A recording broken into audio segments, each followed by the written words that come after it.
બીજી તરફ બોટાદમાં કેવાયસી અપડેટને લઈ અરજદારોમાં રોષ હજુ પણ યથાવત છે। તાલુકા સેવા સદન ખાતે અરજદારોની લાંબી કતારો લાગે છે।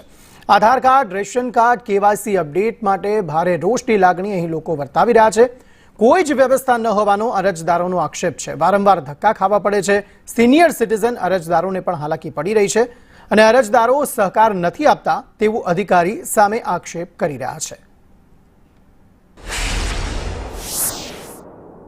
अलग अलग આપણે 20 થી 22 જગ્યાએ આધાર કાર્ડની કિટનું કામ ચાલે છે, આધાર અપડેશનનું।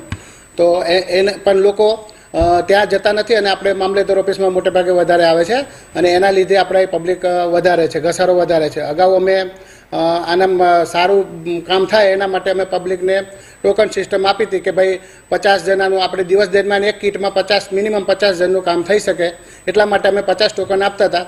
પરંતુ લોકો સમજતા નથી અને ખોટા કચેરી સામે અને એમની સામે આક્ષેપો કરવાના કારણે અમે પછી ટોકન આપવાનું હાલમાં બંધ કર્યું છે।